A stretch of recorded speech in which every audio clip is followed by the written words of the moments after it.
Raghuramakrishnaraju versus PV Sunil Kumar. తాజాగా చూసుకుంటే IPS అధికారి PV Sunil Kumar Andhra Pradesh deputy speaker అయినటువంటి రఘురామకృష్ణరాజు గారిని సస్పెండ్ చేయాలి, నన్ను ఏ విధంగా అయితే సస్పెండ్ చేశారో సమగ్ర విచారణ పేరుతో ఈ యొక్క విచారణ చాలా నిష్పాక్షికంగా జరగాలంటే రఘురామకృష్ణరాజు గారిని కూడా ఆయనకున్నటువంటి అన్ని పదవుల నుంచి సస్పెండ్ చేయాలి కదా, ఆయన కుటుంబం మొత్తం 420 అని చెప్పేసి ఇటువంటి వివాదాస్పదమైనటువంటి వ్యాఖ్యలు చేస్తున్నారు. మొత్తానికి పివి సునీల్ కుమార్ దేన్ని ఆధారంగా చేసుకుని వ్యాఖ్యలు చేస్తూ ఉన్నారు. ఒక ఐపీఎస్ అధికారి, అదేవిధంగా డీజీపీ ర్యాంక్లో ఉన్నటువంటి వ్యక్తి రఘురామకృష్ణరాజు గారు లాంటి డిప్యూటీ స్పీకర్ హోదా కలిగినటువంటి వ్యక్తి మీద ఈ వ్యాఖ్యలు చేయడం ఎంతవరకు సమంజసం? మరి మొత్తానికి ఈ అంశం గురించి పూర్తి విషయాలు తెలుసుకోవడానికి మనతో ఉన్నారు ప్రముఖ రాజకీయ విశ్లేషకులు కొత్త రవీంద్రబాబు గారు. సార్ నమస్కారం అండి. నమస్తే సార్, మొత్తానికి అసలు రఘురామకృష్ణరాజు గారికి పివి సునీల్ కుమార్ మధ్య ఉన్నటువంటి వివాదం ఏంటంటారు? చూసుకుంటే మన గతంలో కస్టోడియల్ టార్చర్ దాంట్లో ఏమనుగా ఉన్నాడు పివి సునీల్ కుమార్, అక్కడి నుంచి వీళ్ళ వైరం మొదలైందా, లేకపోతే అసలుకి వీళ్ళ కుటుంబం మొత్తాన్ని 420 అని చెప్పేసి నేను ట్వీట్ చేస్తున్నాడు పివి సునీల్ కుమార్.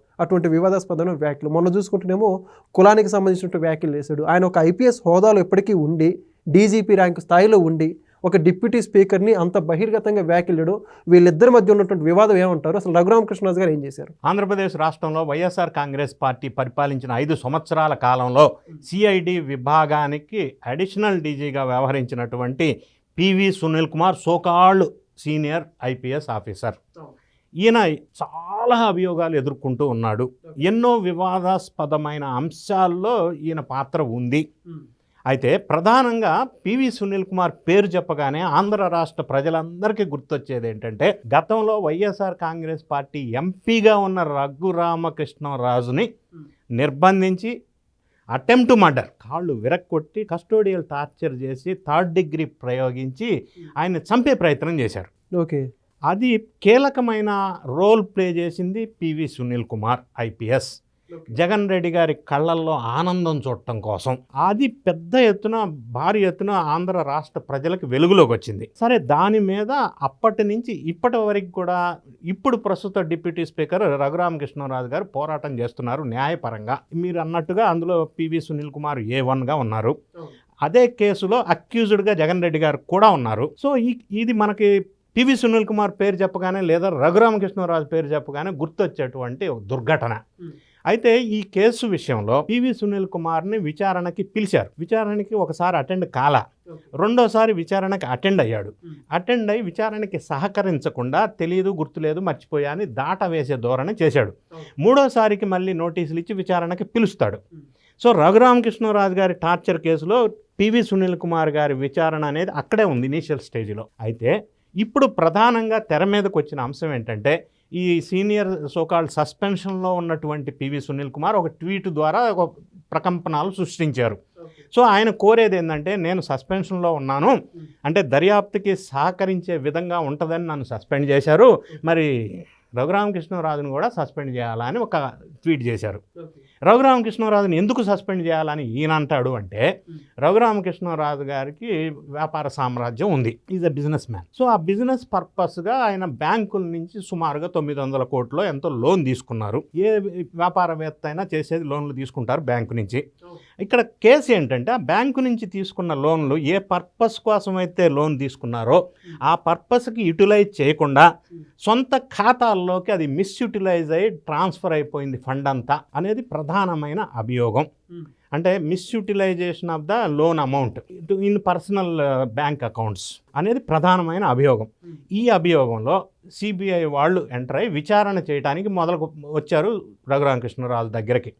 రఘురామకృష్ణరాజు గారు ఏం చేశారంటే, విచారణ చేయడానికి వచ్చే ముందు నాకు నోటీస్ ఇవ్వాలి కదా, నాకు నోటీస్ ఇచ్చి విచారణ చేయాలి, డైరెక్ట్గా ఎట్లా విచారణ చేస్తారు అని అబ్జెక్ట్ చేస్తూ సుప్రీంకోర్టులో పిటిషన్ వేశారు. సుప్రీంకోర్టు వాళ్ళు విచారణ చేసిన తర్వాత ఈ పర్టికులర్ కేసుని, ఇది ఏదైతే ఫండ్స్ మిస్యూటిలైజేషన్ బ్యాంక్ లోన్స్ ఏదైతే అంశం ఉందో, అంటే ఆర్థిక సంబంధమైన లావాదేవీలకు సంబంధించిన నేరారోపణ కాబట్టి నోటీస్ ఇవ్వకుండానే సిబిఐ వాళ్ళు విచారణ చెయ్యవచ్చును అని చెప్పారు కోర్టు జడ్జిమెంట్.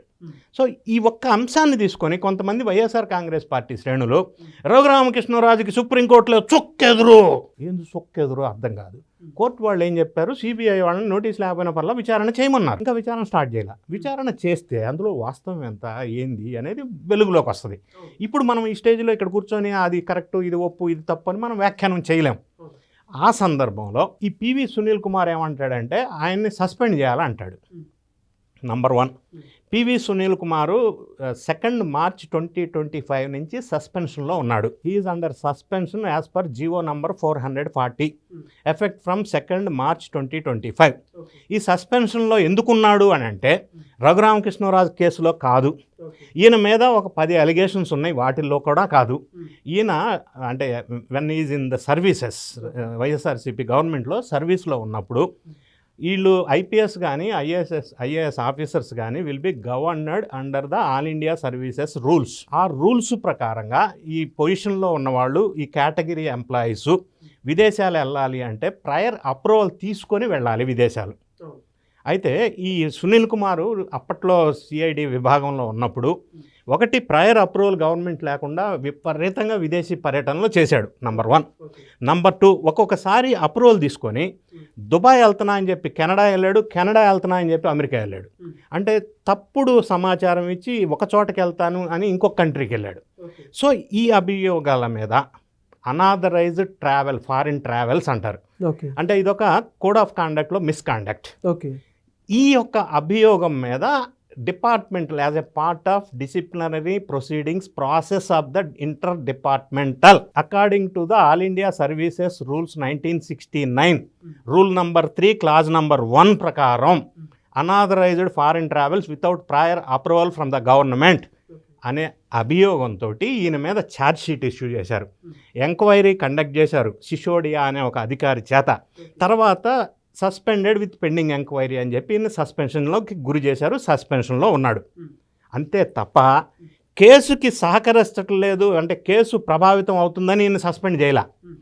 అనాథరైజ్డ్ ఫారిన్ ట్రావెల్స్లో నిర్ధారణ అయింది కాబట్టి సస్పెండ్ చేశారు, ప్రూవ్ అయిపోయింది. ఎస్, అందులో సస్పెన్షన్లోనే కొనసాగుతున్నాడు. అయితే ఇంకొక అంశం ఉంది ఇక్కడ, క్లారిటీ. సస్పెన్షన్లో ఉన్న ఎంప్లాయీకి మరి all India services rules 1969 rule number 3 applicable అనేది ఇంకొక క్వశ్చన్ ఉంది. సస్పెన్షన్లో ఉన్నప్పటికీ ఇవి అప్లికబుల్. ఇంకొక అంశం, ఈయన మీద అభియోగాలు చాలా ఉన్నాయి, వాటి జోలు నేను ఇప్పుడు వెళ్ళట్లా. రఘురామకృష్ణరాజు కేసు వరకు లిమిట్ అవుదాం. రఘురామకృష్ణరాజు మీద సస్పెండ్ చేయాలి అని అంటాడు ఈయన. సస్పెండ్ చేయాలి అంటే రఘురామకృష్ణరాజు డిప్యూటీ స్పీకర్ పదవిలో, ఎమ్మెల్యే పదవిలో ఏదన్నా అవినీతి చేసినట్టు నిర్ధారణ అయిందా? ప్రైమా ఫేసి ఆయన మీద ఏమన్నా కేసెస్ ఉన్నాయా? కేసెస్ లేనప్పుడు, విచారణ ఏమీ జరగనప్పుడు, అంటే డిప్యూటీ స్పీకర్గా కానీ ఎమ్మెల్యేగా కానీ ఆయన్ని ఎందుకు సస్పెండ్ చేయాలా? ఎందుకు? రీజన్ ఏంటి? నంబర్ 2, ఎవరు సస్పెండ్ చేయాలి డిప్యూటీ స్పీకర్ని? డిప్యూటీ స్పీకర్ని ఎవరు సస్పెండ్ చేస్తారు? అపాయింటింగ్ అథారిటీ సస్పెండ్ చేస్తారు. ఇది లెజిస్లేటరీ ప్రొసీజర్ ఉంటుంది. ఎందుకు సస్పెండ్ చేయాలా, ఎవరు సస్పెండ్ చేయాలా? ఇది ఒక ఈయన సస్పెండ్ చేశారు కాబట్టి ఆయన సస్పెండ్ చేయటం అనేది దెర్ ఈజ్ నో కంపారిజన్ అనేది ఎప్పుడు కూడా యాపిల్ టు యాపిల్ కంపారిజన్ ఉండాలా. యాపిల్ టు బనానా అనే దాన్ని కంపారిజన్ అని అనరు. కంపారిజన్ లేని, సంబంధం లేని, ఇర్రెలవెంట్ అంటే ఒకదానికొకటి పొంతం లేని అంశం ఈ సునీల్ కుమార్ మాట్లాడుతున్నారు. ఎందుకు సస్పెండ్ చేయాలి? ఎవరు ఏం కారణం చేత సస్పెండ్ చేయాలా? సంబంధం లేని అంశం కదా. సుప్రీంకోర్టు వాళ్ళు ఏమి ఇచ్చారు? విచారణ చేయమన్నారు. విచారణ చేయమని చెప్తే సస్పెండ్ చేస్తారా? ఈయన్ని సస్పెండ్ చేసిన రీజన్ అది కాదు కదా. సునీల్ కుమార్ని సంబంధం లేని అంశం. ఇక మనం కంక్లూడ్ చేయవలసి వస్తే సునీల్ కుమార్ ఈ విధంగా మితిమీరి ఒక ఆఫీసర్ అధికారికంగా ఉండి సస్పెన్షన్లో ఉన్నప్పటికీ ఈ విధంగా గవర్నమెంట్ మీద అగెనెస్ట్గా మాట్లాడటం అనేది ఏ విధంగా చూడాలి అని అంటే, రఘురామకృష్ణరాజు గారు ఈయన మీద ఒక 10 రకాల అభియోగాలతోటి department of personnel and training DOPT వాళ్ళకి ఒక లెటర్ రాశారు. ఇన్ని అభియోగాలు ఉన్నాయి కాబట్టి ఈయన్ని విచారణ చేసి టెర్మినేట్ చేయండి జాబ్ నుంచి అని చెప్పి ఒక లేఖ రాశారు. సో అది విచారణ జరిగి సపోజ్ టెర్మినేషన్ డెసిషన్ తీసుకుంటే ఒక ఆప్షన్, ఈయన క్యాట్కి వెళ్ళొచ్చు, సెంట్రల్ అడ్మినిస్ట్రేటివ్ ట్రిబ్యునల్, లేదా కోర్టులకు వెళ్ళొచ్చు. అది ఒక ఆప్షన్. రెండోది, టెర్మినేట్ చేయడానికి ముందే ఈయన రిజైన్ చేసి బయటికి రావచ్చు. అంటే గతంలో సిఐగా ఉన్నటువంటి ఎంపీ మాధవ్, గోరంట్ల మాధవ్ బయటకు వచ్చి ఎక్కడికి వచ్చాడు? వైఎస్ఆర్సీపీకి వచ్చాడు. సో ఈయన పార్టీలో చేరి రాజకీయాల్లోకి చేరే ఆలోచన ఉంది కాబట్టి ఇట్లా మితిమీరి, హద్దు మీరి ప్రభుత్వం మీద ఉన్నటువంటి డిప్యూటీ స్పీకర్ లాంటి వ్యక్తుల్ని తోలనాడుతూ రచ్చ చేస్తున్నాడు. దీనికంటే ముందు కూడా ఇటువంటి అధికారులు రాజకీయాల గురించి మాట్లాడకూడదు as per the all India services rules. మరి ఈయన గతంలో కూడా కాపు వాళ్ళు ముఖ్యమంత్రి కావాలా, దళితులు ఉప ముఖ్యమంత్రి కావాలా అని మాట్లాడాడు. ఆ వ్యాఖ్యలు కూడా అబ్జెక్షనబుల్. చాలా అంశాలు, అభియోగాలు ఉన్నాయి ఈయన మీద. సో ఈయన నెక్స్ట్ స్టెప్ వైఎస్ఆర్ కాంగ్రెస్ పార్టీలో అండ కోసం, దండ కోసం, ఆశీస్సుల కోసం, వాళ్ళ సపోర్ట్ కోసం, జగన్ రెడ్డి గారి కళ్ళల్లో ఆనందం చూడటం కోసం నెక్స్ట్ రంగప్రవేశం రాజకీయంగా చేయబోతున్నాడాము అని అనిపిస్తూ ఉన్నాయి ఈయన ఈ విధమైన కామెంట్స్, హద్దుమీరి చేస్తున్నటువంటి కామెంట్స్ విషయంలో. రెండోది, సస్పెండ్ ఈయన్ని చేశారు కాబట్టి ఆయన్ని చేయటం అనేది ఒక బేస్లెస్ ఫాల్తు అలిగేషన్. సో ఈ విధమైన ఆయన వ్యూహాత్మకంగా ఆ విధంగా రాజకీయ రంగ ప్రవేశం చేస్తాడేమో. ఇంకొక అంశం, మనం సిమిలర్ అంశం చూసుకున్నట్టయితే, పులివెందులలో గతంలో సీఐగా పనిచేసిన శంకరయ్య కూడా ప్రస్తుత ముఖ్యమంత్రి మీద ఒక నోటీస్ పంపించారు. సో ఆయనకు కూడా వెనక ఒక వ్యూహం ఉండవచ్చు, ఇలానే సేమ్ నెక్స్ట్ రాజకీయ రంగ ప్రవేశం వైఎస్ఆర్ కాంగ్రెస్ పార్టీ అంబరెల్లాలో. ఇటువంటి రాజకీయ ప్రవేశం చేయటం కోసం ఒక ఎజెండా పెట్టుకొని వ్యూహాత్మకంగా అధికార దుర్వినియోగం చేసి, ఇప్పుడు సస్పెన్షన్ అయిన తర్వాత లేదా సస్పెన్షన్లో ఉన్నప్పుడు ఇటువంటి రాజకీయ నాయకుల మీద, ప్రభుత్వం మీద బ్యాడ్గా కామెంట్ చేస్తూ వ్యూహాత్మకంగా వెళ్తున్నారు. వాళ్ళు ఆల్రెడీ ప్రీఫిక్స్డ్ డెసిషన్ తీసుకున్నారని అనిపిస్తూ ఉంది. ఓకే, మొత్తానికి పివి సునీల్ కుమార్ అదేవిధంగా త్రిబులర్ మధ్య చాలా చక్కగా ఎక్స్ప్లెయిన్ చేశారు. Thank you. Thank you. Please subscribe to Leo News for more videos.